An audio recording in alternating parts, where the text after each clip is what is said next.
So in a recent video I tried free racing games in which I included Raceroom.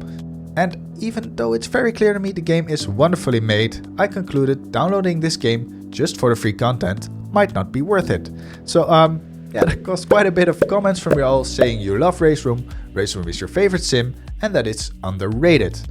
And if we check Steam charts, it's very clear that it's not the most popular sim to say the least, and comparing it to Assetto Corsa and all the modding capabilities of that game, that might be a little unfair, but generally speaking it seems to get the lowest amount of concurrent players of all the popular sims still in development or played or, well, something like that.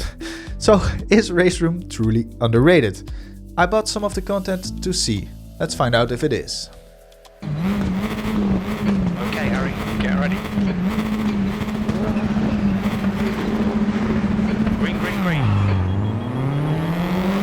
Before you run off to your microwave to get your snack, no, that is not what is beeping. This is the custom HUD I installed called Other HUD, and these beeps are warning me for some side-by-side action. Other HUD in general made my Raceroom experience a whole lot better though. The default HUD is very bulky and doesn't really have a lot of useful information. So this is where Other HUD came in, because it has a lot of those overlay boxes, I guess you can call them boxes, that are completely customizable, which also means I turned off the beeping for future races. For example, the tire information is really helpful, and also the relative box on the top left of the screen is a must in my opinion. If you don't use this HUD already, I do really recommend it, and I'll put the download link down below in the description. This is one of the first races I did, racing in the ranked multiplayer F4 rookie races. It works a little different to what you might expect, because it's just a server list with options for you to join if you have the required content and reputation, which is essentially your safety rating. There's also a normal rating, they just call it rating, and it's similar to a driver rating or iRating, you get the idea.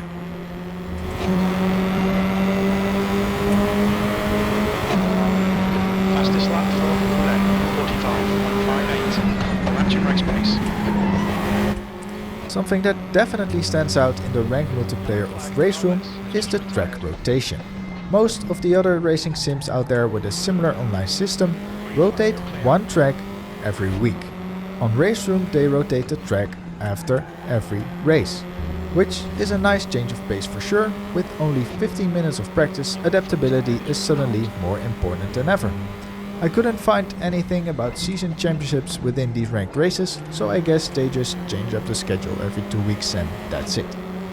There are also broadcasted special events that you can qualify for and some time trials. Now back to the race. We are close to P2, looking for that gap that usually doesn't open up on Brands Hatch Indy, but we get an opportunity here as a back marker is on the racing line and we stick to the inside and get the move done.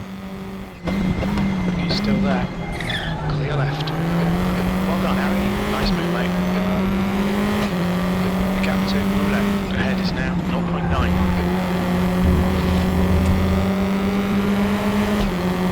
Keep it between the white lines or we'll get a penalty.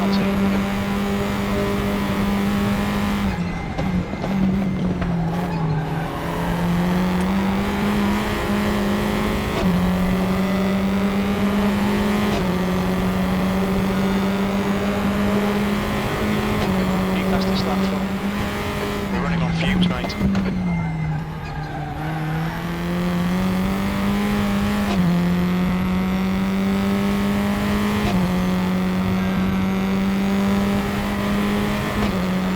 That was pretty much all the action of this race. The leader was a lot quicker, but I didn't make any major mistakes, so we get to P2 in the end. On to the next, which is a Mazda MX-5 race, also in rookie ranked, this time on Hockenheim.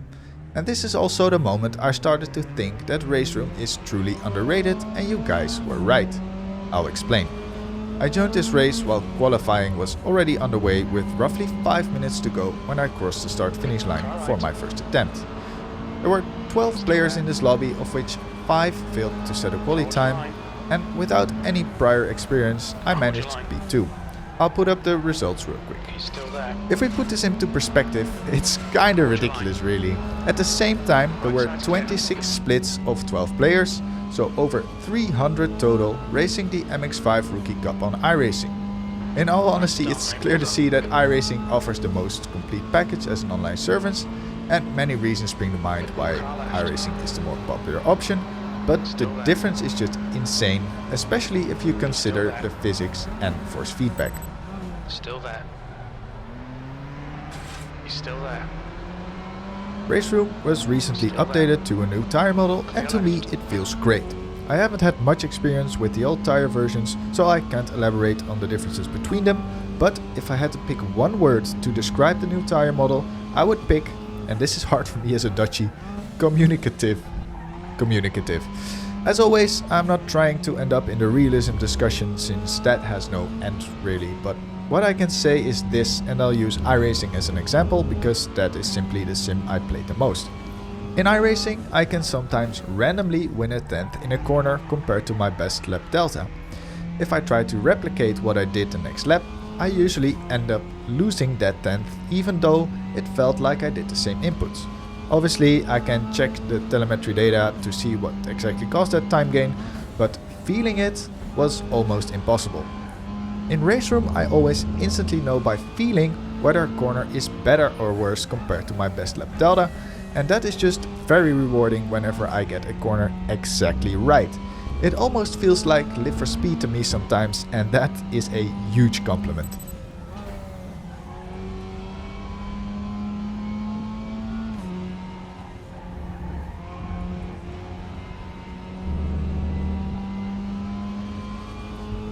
The race unfortunately was another snooze fest. I pulled away as P2 and P3 started fighting and never looked back. So I guess we'll take the win and the driver rating gain. For the last race I decided to move out of the Rookie Series and try a GT4 race at the Red Bull Ring, choosing the Lotus Evora.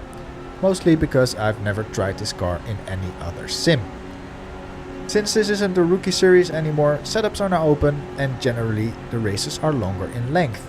Also, I had and still have no idea about the balance of performance, so this car might be good, it might also be not so good. I just picked the default setup, adjusted the fuel for the race and went with it to see where we stand.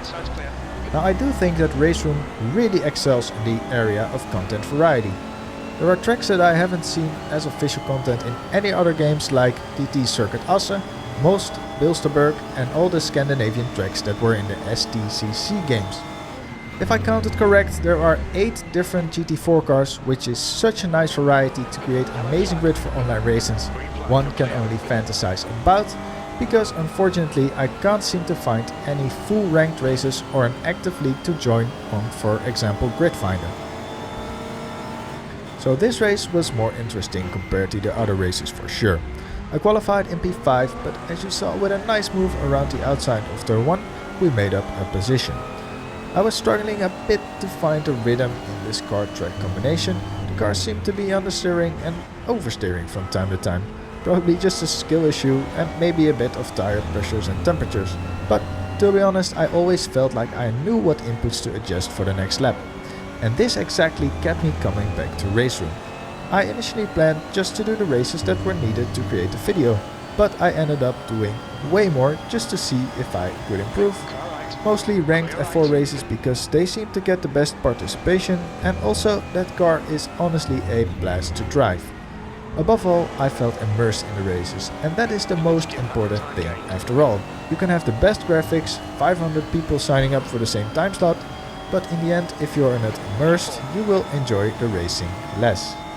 Because I used a runoff area as racetrack in the last sector, I get my first deserved slowdown and lose a position in the process. Car left. Still there, clear left.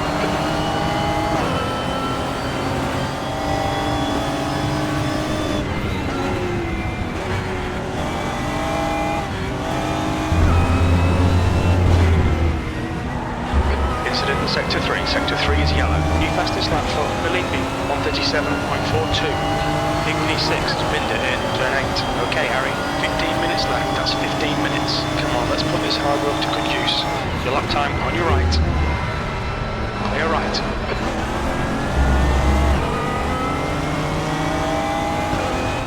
So let's get to the point. Is Raceroom truly underrated? In all honesty, for me, the answer is 100% yes. Obviously there are flaws or features that are simply missing, and the first that springs to mind is track states, weather and maybe even a day and night cycle. I read that it's a limitation of the game engine, so not sure what to expect here. Also, the track quality is something that other sims do way better, they just seem off sometimes. I can't speak for all the tracks, but I've driven thousands of laps on the old Zandvoort to know the one in Raceroom is off by quite a bit. Now, nitpicking is something we can do for every sim out there, and generally speaking I think Raceroom offers a very good value for money. You can get almost the full content package for €100 and that'll give you an insanely varied package of cars and tracks. That is arguably still a high price to invest into a sim racing game, but if you compare it to the content price of the competition, it's not that bad. Looking at you iRacing. And I'd say only Assetto Corsa Competizione has a similar pricing level, but in that game you only get GT3 and GT4.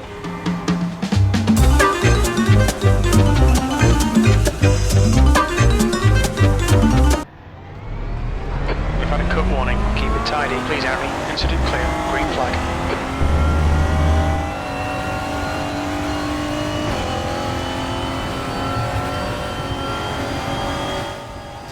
After this spin, I was only racing against myself, and because I underfueled, I had to lift and coast a little bit to make it to the finish line.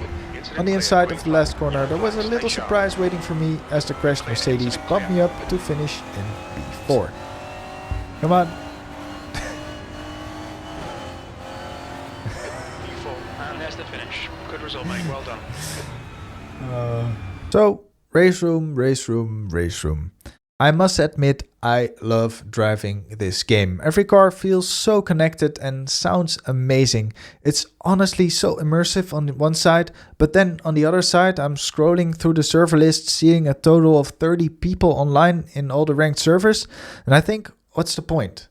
Well, the point is, if you're looking for a great racing simulator that isn't resource heavy, is very easy to use, has lots of great content, and maybe you're more into AI racing or you're willing to make an effort to find decent online lobbies, this is it. I would just buy this game outright to drive out of the pit lane and feel like a racing driver. It's that good if you ask me. And seeing the amount of people who actually play this, it's 100% underrated. If you made it this far into the video and you haven't seen the other video where I talk about Raceroom, here it is. Thanks for watching and have a great day.